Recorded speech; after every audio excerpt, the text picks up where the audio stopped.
and go what be say 2027 pa no 2027 no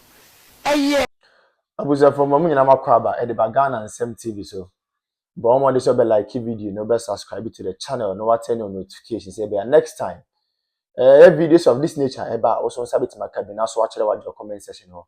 maybe whom be from Mr. President Amejo so TikTok or comment section ho by be whom be from Mr. President Amejo so ko yin na edwum say that chi bia no e betim the new patriotic party aba power na ya bana Ghana fo nyina ho ato ko amamo we dey e dey into Sudan say man we need that chi bia na de bia me ka sem bi say amanyasom ne yeye no so wa mo ni anda ho a ho be chiro pa. The moment I be hold the public office, and they say, who say you own it a responsibility. I mean, a sole responsibility to serve the ordinary Ghanaian. But I think, say, I do retirement. If you say a public office no more hold it, as a result of that, it is their sole responsibility to impact and improve lives of people. They have forgotten about that. Abushamin Chankra, Mommy Enko,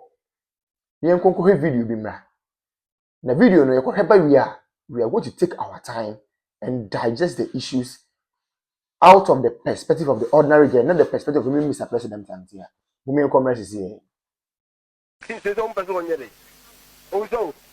And go what be say 2027 pa no 2027 no eh sabre no no be kasa de no won kasa nei me won se nkofo be bi atwotwo ebo social media ni ade me pese me bobodin an you obekasa won kasa ebi nko say the party must act now. Yes sir. What is hard is no wagu party minim say what tie social media commentary ni ade party they acting now. What will be of the consequence?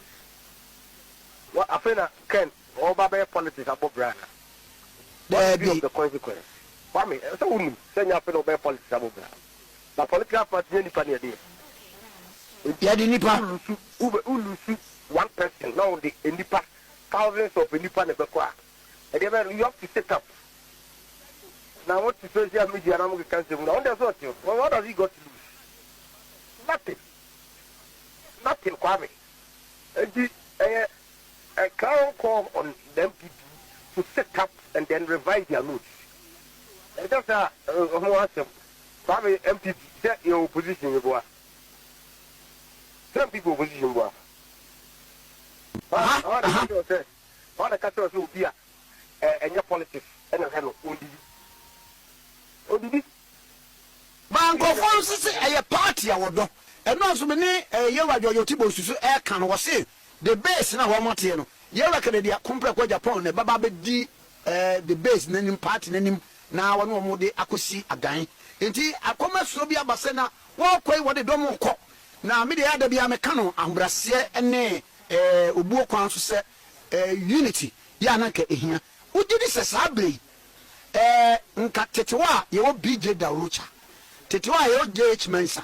Tetewa ye wo enkofo titete CK Tedam. Tetewa ye wo nipa bi chamafo komo tetewa ye wo nipa bi ana omudi ntitiman pa etise owuswa ye wo uswa jimanom ene enkofo no ye party mpanimfo ya de ye huni ene ka mo ba huni bi aka masa asamna no aka nke masa badanya basa nkina aba omukwa asiye ka ye ka kwa wo ba kumase a sabre ye wo FF antonom ye wo doctor say donkofo duonom ye wo kese asi family pa obo mudu o de ye fa sanctuary party ni strong peace obi ayi ko ma o mun kata e fa say doctor donkofo jumpo de ni wa emre en sembi o ha bia obeka bi bat o mun fa nya bi go e wa ya man kwa wo ye wo FF anto wo ho o sanni pa obo mudu na kwa me o ka obi an fa nya because party no baby e could be any baby ababu do I say na MPP party baby e could be na party e could be MPP for monsem MPP party one kete awu ke an tege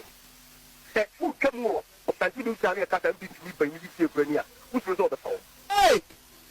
okay papa na me friend bikai no bikai don't be bikai because discipline I don't know say me say sabi nyan kasa me chairman abonye echi doctor na ne pa doctor na ne edi ne gina ho se kanea na ye doctor no na nduro kra na de mankofo na ni nyina ye wuduo numa no wu ama doctor na ne a wono ye senior gynecologist ko for time ni Rose minister nie ni health minister nie hey and make us a doctor and in a while John said if you are for the book politics John career if you not how can I wait me for doctor no I now you know make up I mean don't be careful open better who did you arrive and it say obi so de adwuma ba akopɛ bɛba anase adwuma ba akopɛ no ɛbɛfa nkɔfo ma akoma 3 a na nka ya sempa and obia na bekokoto aba e de amasa no dewi na ne sa nipa ne baaya sa adwuma no ono kae no ene wontumi mie ene de okeka ya okeka ya za chiri oba be si market na youth ni na se so otumi criticize aban no solid say papa wan kan sa nti kokko na kokko ya adwuma no na me adwuma no ne youth ni anya sa adwuma no ne yenye no ene youth ni ba bet na TikTok a na nkwasasem kwa no mutuo no mudi na ya na bibisa mo se nti Ghana no youth no enye dwuma no mo pe na de pa no mo hwehwe because uti fie ka se wonni adwuma ye eni nti na wujiga ekokoto abama Dwondwamani Mahama ene Dwondwamani Mahama na ba still eni amada dana na wo mu no the same thing enyina na wunyini no sisi America bia na 26 years sisi 4 years be kan how many years oh 30 years mu na wawura no enti bisa ho se die na aban no yama wo a wutie mi no wanya so mfaso Dr. Mahmoud Bawumia o medi president dawo ben ne mobile money aya Ghana card no kwa no me solicit na mo even 5,000 Ghana cedis kwa me to me ko register ko bie mobile money to me the starting business Dr. Mahmoud Bawumia ne nsanu adwuma no Dr. Mahmoud Bawumia ne nsanu adwuma no ene me to me di misika koto bank na bank for so ayi me via masa ye free bank da but me mobile money so enti me to me kokotena akurase cramp na ebia me save bank bit say bia Ghana commercial bank na me bia Ghana commercial bank no ma akotena akurase bia ke say Bank of Ghana na say Ghana commercial bank in ho no mo a metumi ayi me phone so na metumi dia starting business mobile money business wo ho no mo abra me nya pa na ma de ma dia sa akokoto bank na me run system me run it ye bibi me de me nsa ye bibi ye tena ho man ko fit me data ye ne ana ice cream na o ka cho so be chama universities for na way etumi hwe nyame anim ka cha me say level 100 mo be ko school no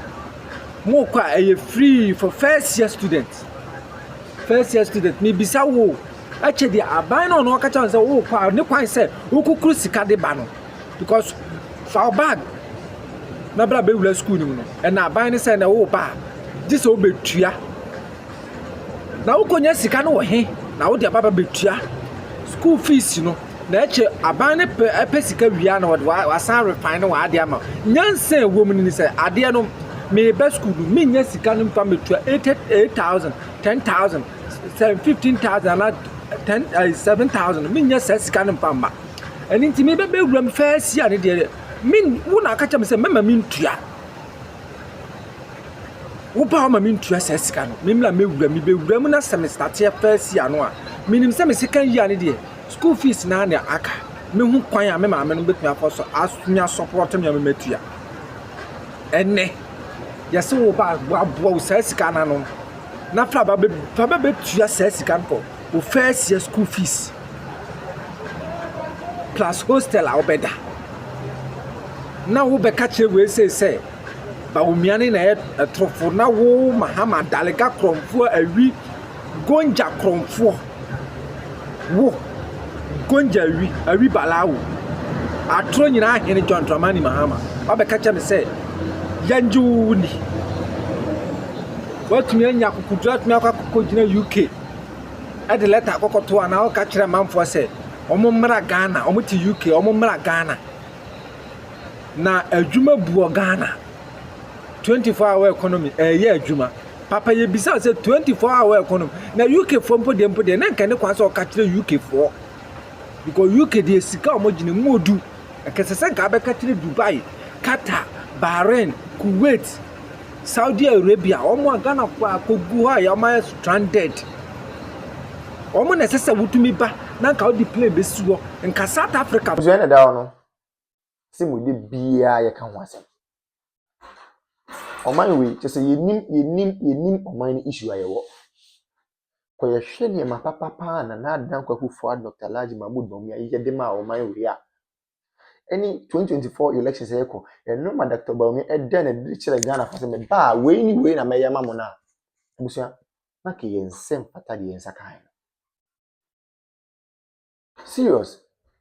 so in fact oman bi timi ko borrow oman bi presidency oman bi timi ko borrow oman bi say leaders are KBK the new patriotic party the leaders of the party KBK borrow omodom kwa another African country to cause development there. For the first time in the history of the country, we have generalized free senior high school. The word is generalized. For the first time in the history of the country, we have active drone delivery systems. For the first time in the history of the party and of the country, yetimi enya active and well facilitated health facilities across the length and breadth of the country. Agenda 111. We may say impoyen because the agenda na the person here number of hospitals the person is because of time. But those ones it really component go and see how they have been operationalized. And then me look say we have some of the hospitals in fact equipping hospitals not all right but because of political tantrums and political gains me look say yeah hospitals and they go sana no me say it is a Kenyan you say na no me nyina be ya. This can kwa kaya de wasa botumi wo say oh I mean say almost NPP for yakonfo. Name ma comfort ma sacrifice discard to what their hospitals dem almost omo yakonfo.